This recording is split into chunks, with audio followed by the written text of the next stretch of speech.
And I would like to use for a subject message on today, which butler are you?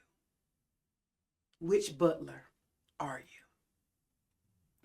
And Joseph's story is one that most of us can relate to. Most of us know what it's like to be betrayed by those close to us. Most of us know what it's like to be hurt by someone that is close to us. We also know what it's like to be hated for the things of God concerning our life that we sometimes don't even understand ourselves. Come on. Can anybody relate to that? There are some things that God has purpose and assigned for my life. And there are people that hate me for it. And they don't even know that I myself struggle with it because I don't even understand it myself. I don't even know all of what God is doing. And most of us can also too relate to Joseph being lied on, being plotted against for no reason at all. But yet, just like Joseph, we can see the caring, providing, protective hand of God, not only on our lives, but in our lives. Come on. And we can see that. I've been going through some things, but I can still see the caring, protective, providing hand of God, not only on my life, but in my life. Joseph has experienced all of these things, and now he is in prison for something that he would not do. Come on here. Sometimes we often like to say that we are in prison or we are dealing with stuff because of what we did not do. But Joseph is actually in prison for something that he would not do.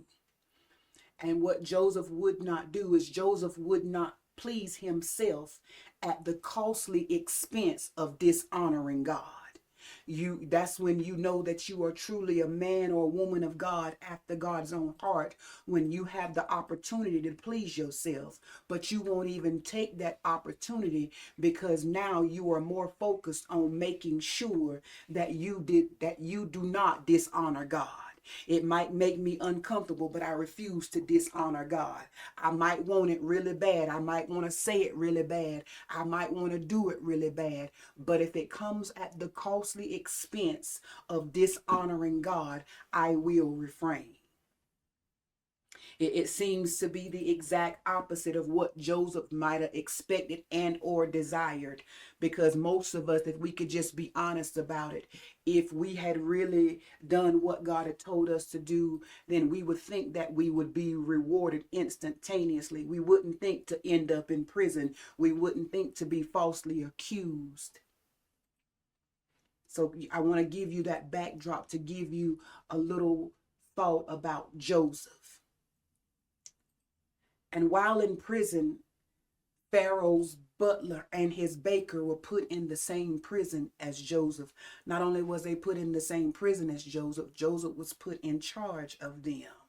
How many of us know that whenever you are walking in the will of God and you are walking in the obedience of God, it does not matter what situation or circumstance that you face. How many of you know you still gonna walk in favor?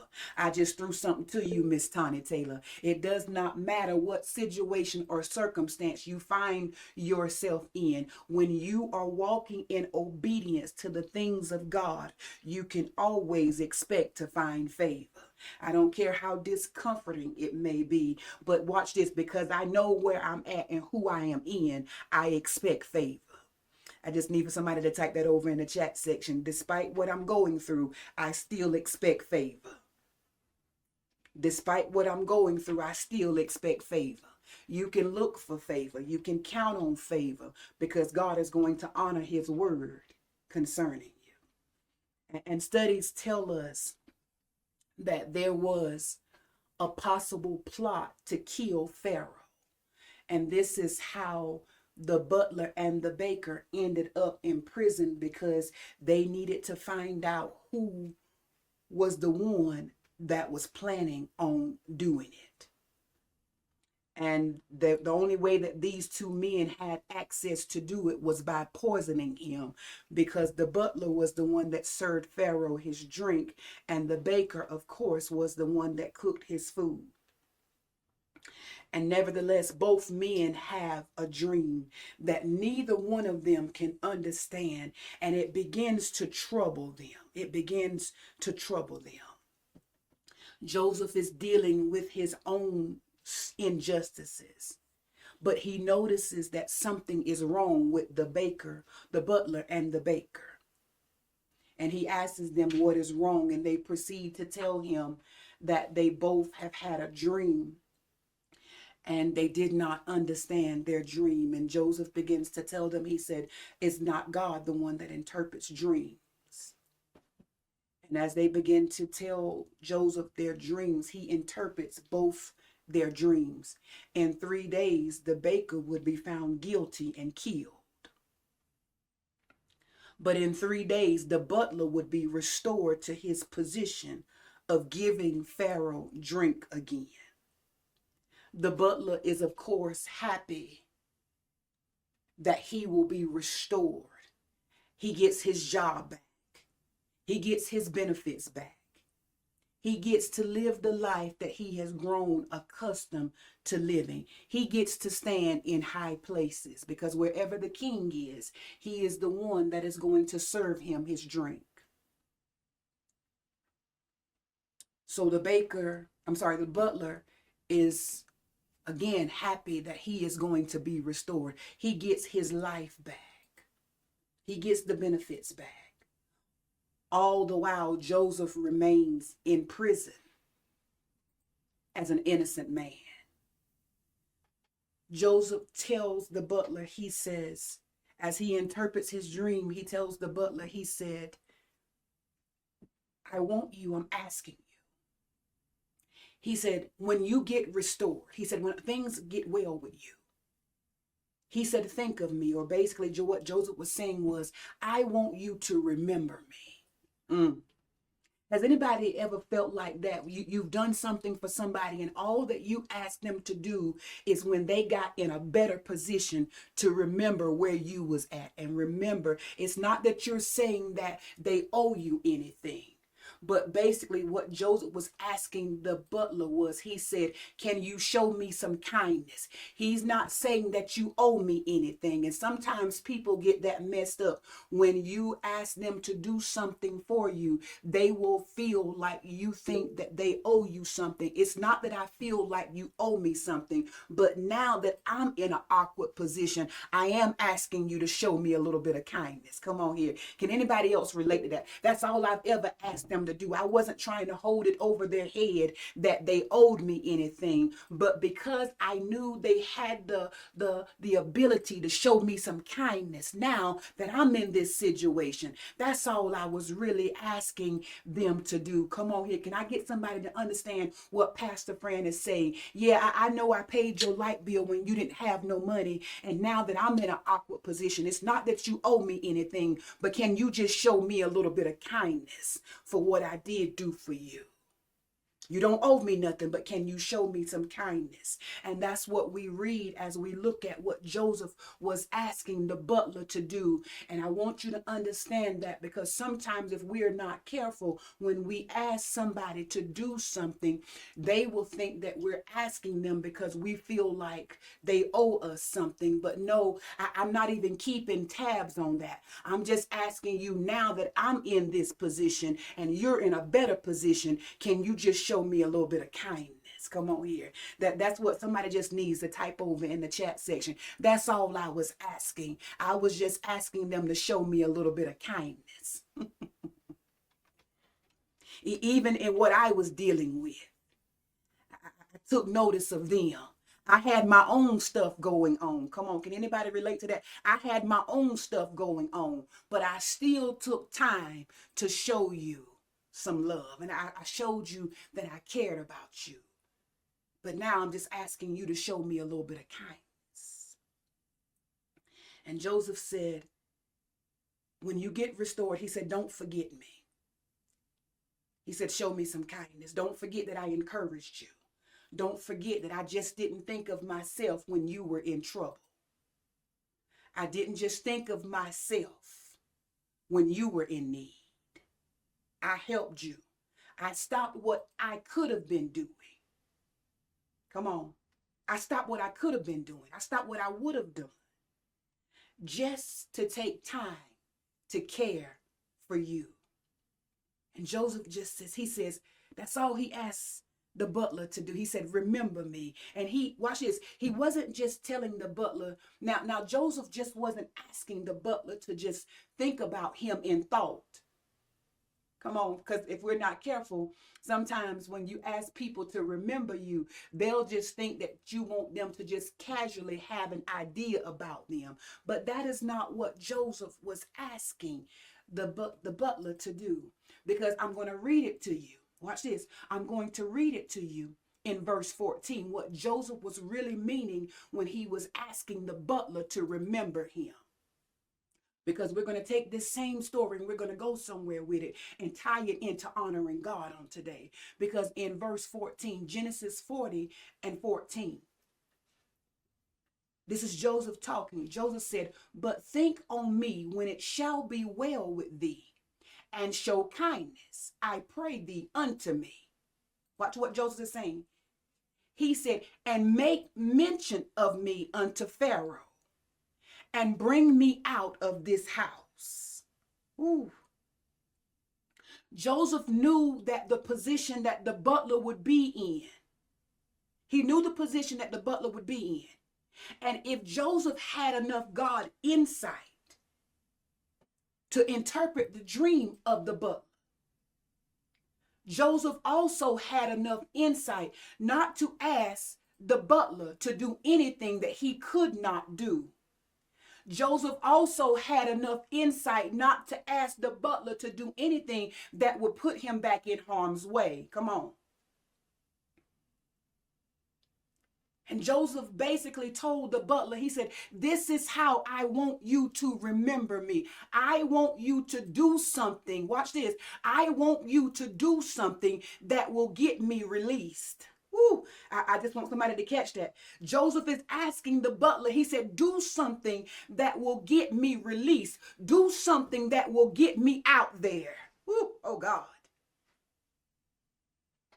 I don't want to get ahead of myself, but I do want you to remember that thought. That's what Joseph is asking the butler to do. He said, you are going to be in the position that you can do something to benefit me.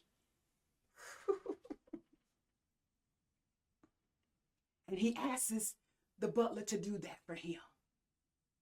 But watch this. He asks that in 14. But then as we keep reading and we keep reading and we keep reading and we get down to verse 20. And watch this. And it came to pass the third day, which was Pharaoh's birthday. It was Pharaoh's birthday. That he made a feast unto all his servants. And he lifted up the head of the chief butler and of the chief baker among his servants. And he restored the chief butler unto his butlership again. Remember, that is exactly what Joseph told the butler was going to happen. Joseph said to the butler, he said, I'm so sure this is going to happen for you. He said, I want you to remember me when things get better for you. When you get restored as according to what the word of the Lord said concerning you. He said, I want you to remember me. And he restored the chief butler unto his butlership again. And he gave the cup unto Pharaoh's hand. Verse 22, but he hanged the chief baker as Joseph had interpreted to them.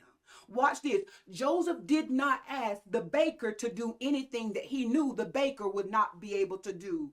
Ooh.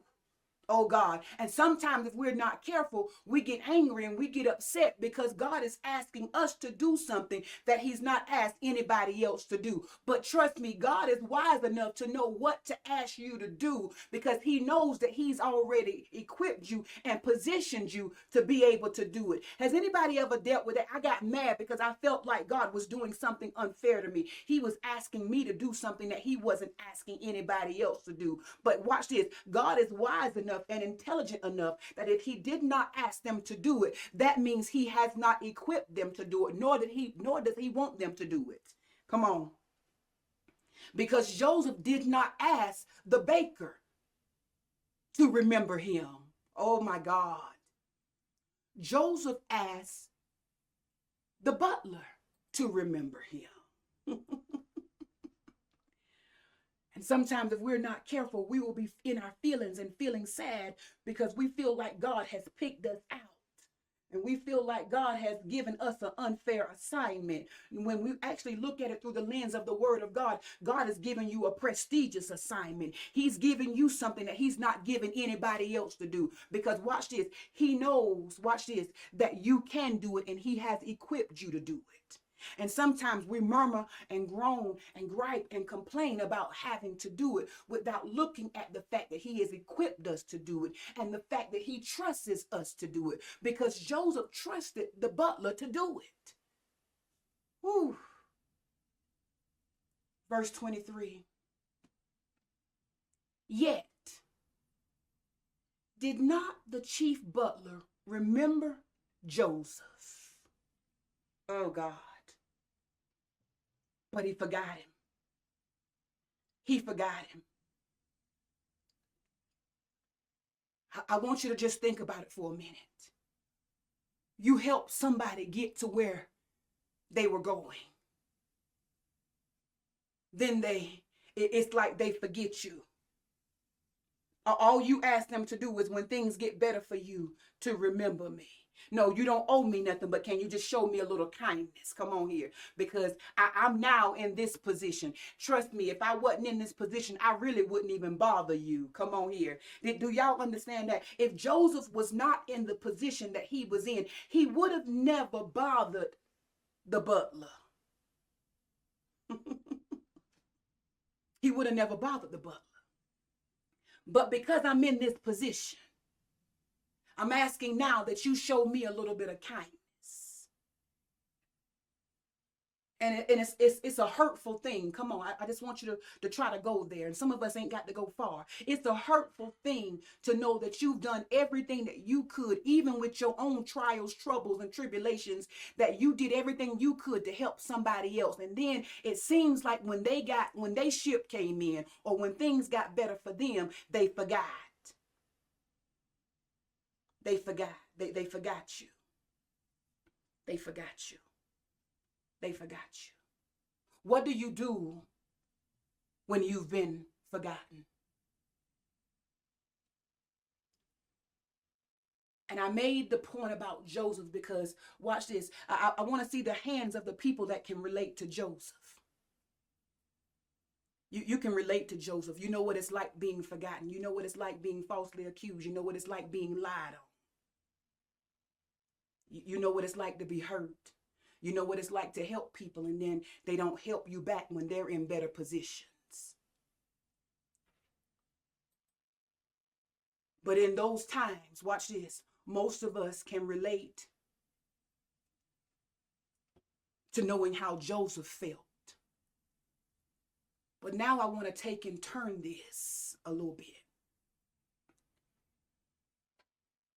Can we imagine how God feels when he's Joseph and we're the butlers? Oh my God.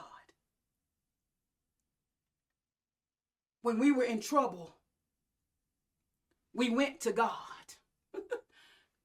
We cried out to God. We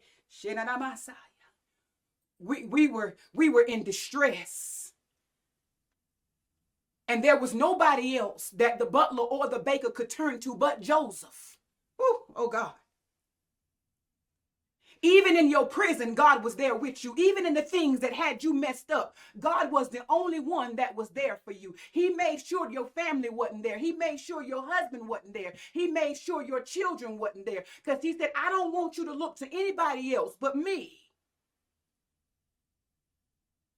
Joseph's imprisonment was a setup to show us and to make us understand that we don't want to be the butler. We can easily relate to being Joseph.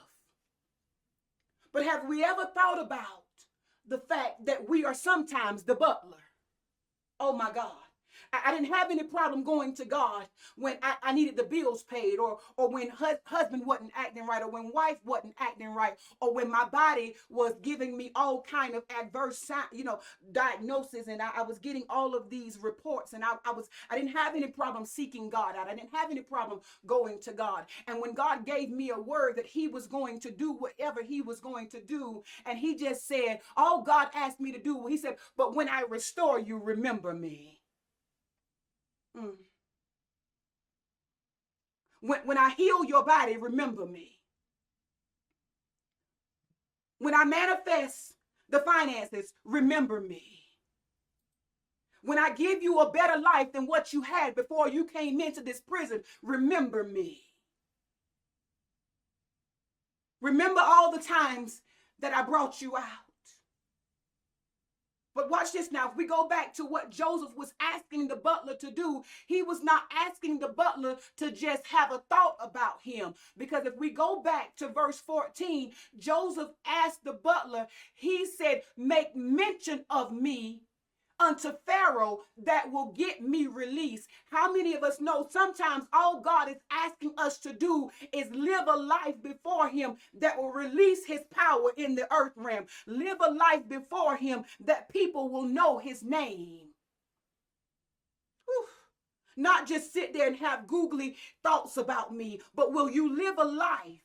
That's what Joseph was asking the butler to do. He said, do something that will get me released. Sometimes all God is asking us to do is live a life that will get him released in the earth realm. Remember me, remember me, remember me, remember me, remember me, remember me. And this butler, at this time, the word of God says in verse 23, it says, yeah, after he got out, oh God, it says after he got out. Come on, I just need for somebody to type that over in the chat section. What did I do when I got out? I got out of the financial trouble. I got out of the financial dilemma. I got out of the bad relationship. God turned the whole marriage around and healed the whole marriage because he healed both persons. And things are better now. I love the person I used to hate. I love him to life now. The person I used to roll my eyes at, I love them to life now. God fixed that thing. God healed. God allowed me to walk in the manifested healing that I was believing him for. I got the job I wanted. I got the house that I wanted. What did I do when I got out? What did I do when things got better for me? There's no other better Sunday but to just recollect on things and just have that moment of thinking than it is on this Sunday, the Sunday that we choose to honor God. And we quote, he's risen, Christ has risen. What did you do when you got out? Did you do something that was going to release him in the earth? Did you do something that would cause them to know his name? Did you do something that was going to cause people to be drawn to him? What did you do when you got out? Because verse 23 tells us that when the butler got out, he did not remember Joseph. And sometimes if we're not careful, we get all excited and we get in our feelings when people are going through and they're talking about God. It's not them talking about God when they're going through. It's about what they talk about and what they live when they come out. Woo! Oh my God. What did I do when I got out?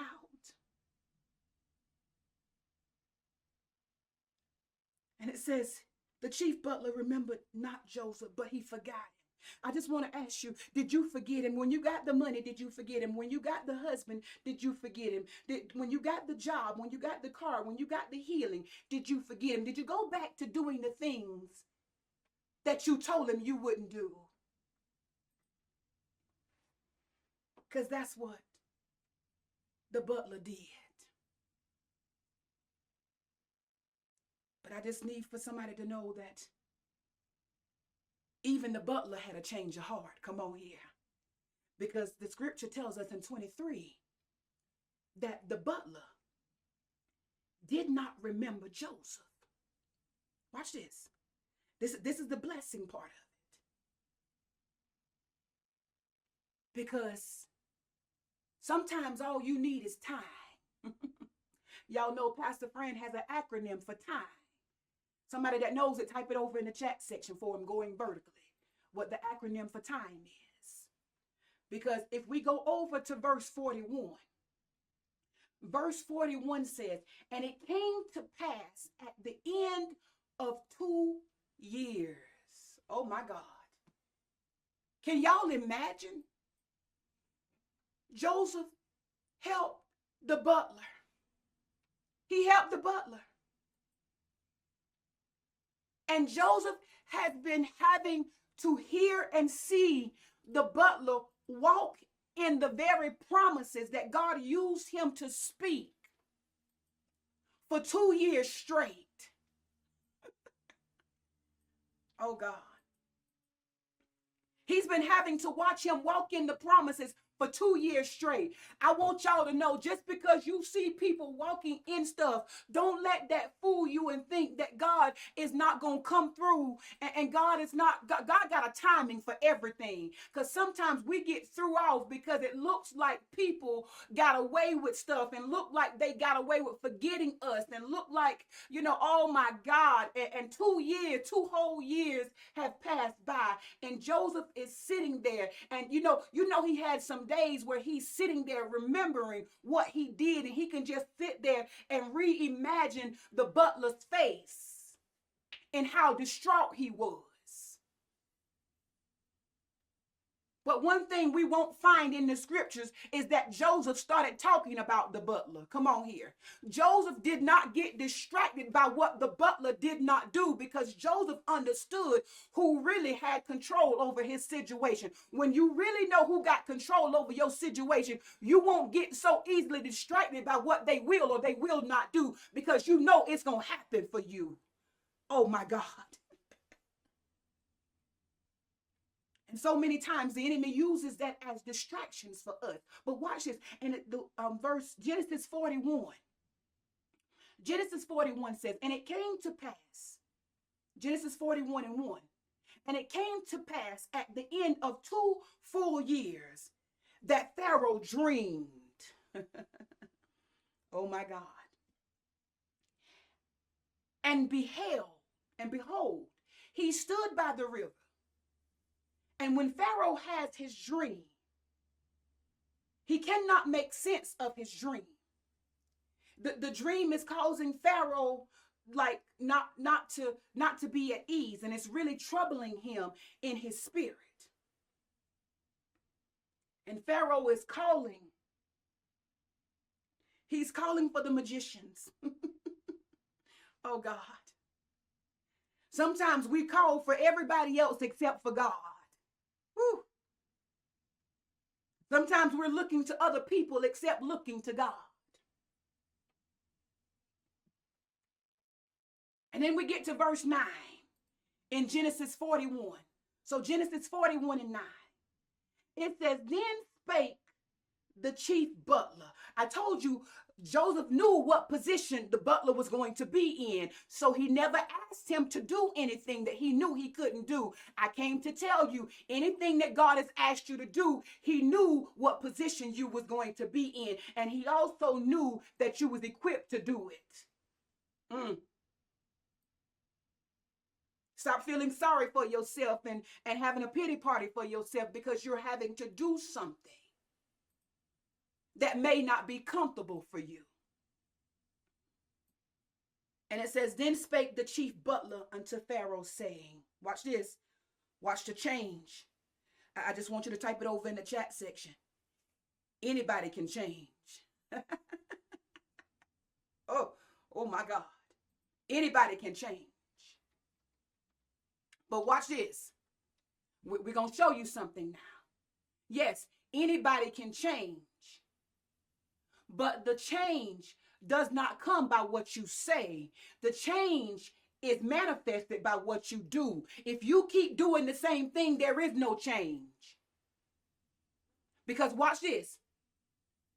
Over in Genesis 40, and I think it was verse 23, it says he forgot him. That means he wouldn't even mention Joseph unto Pharaoh. But over in Genesis 41, it says, then spake the chief butler unto Pharaoh, saying, I do remember my fault this day. Oh my God. Oh God.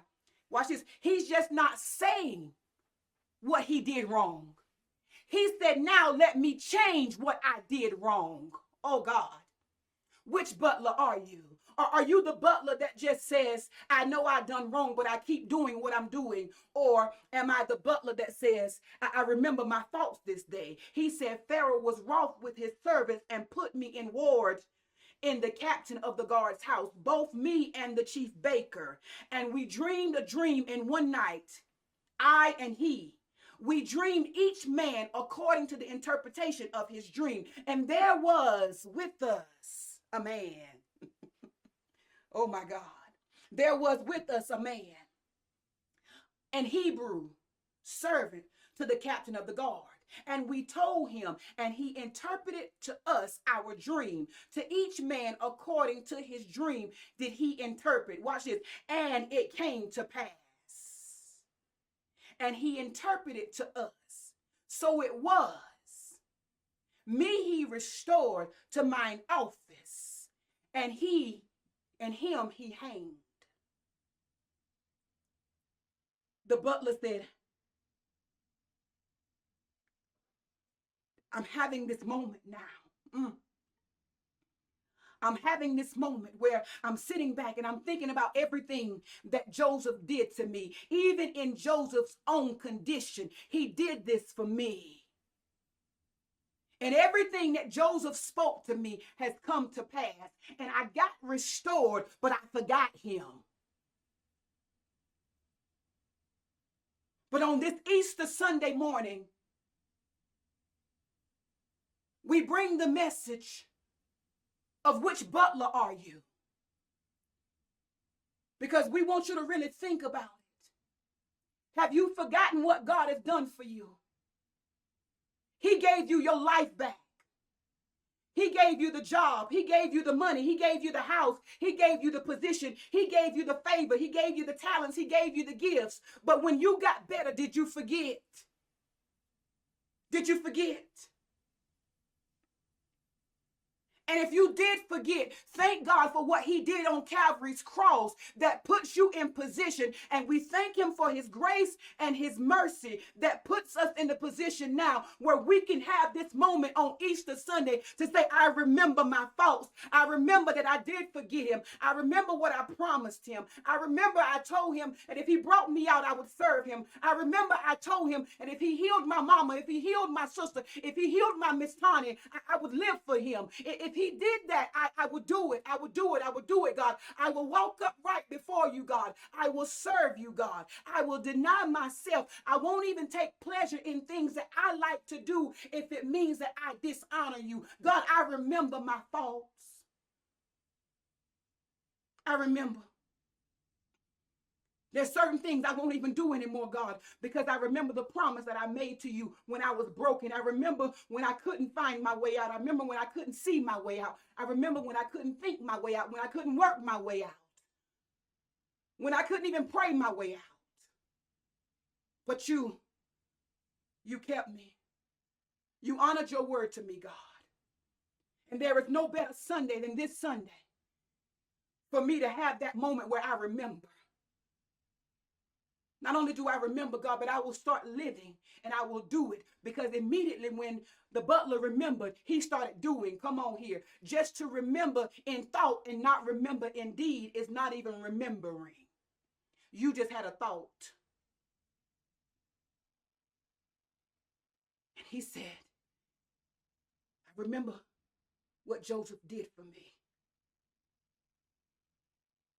And I asked you the question, entitled the message, which butler are you? Are you the butler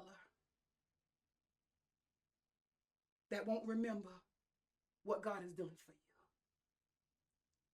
you? You just think about him from time to time when you want him to do something else. But are you that butler that says, I remember my fault? I remember when I couldn't bring myself out. I remember when I couldn't fix it myself. I remember. And now, God, I'm going to do something to make this right. I'm going to at least offer you a life that will release your power. Because remember, that's all Joseph wanted the butler to do. He said, do something that will cause me to be released. Do you know that's all God is asking you to do, is to live a life that will get his name and his power released in the earth? Whew, oh my God. Just get it released. This is why your decisions are important. Your decisions are about more than just you. Because do you not know that you are the butler, and every decision that you make will release, or either it will constrain and confine the word and the power of God.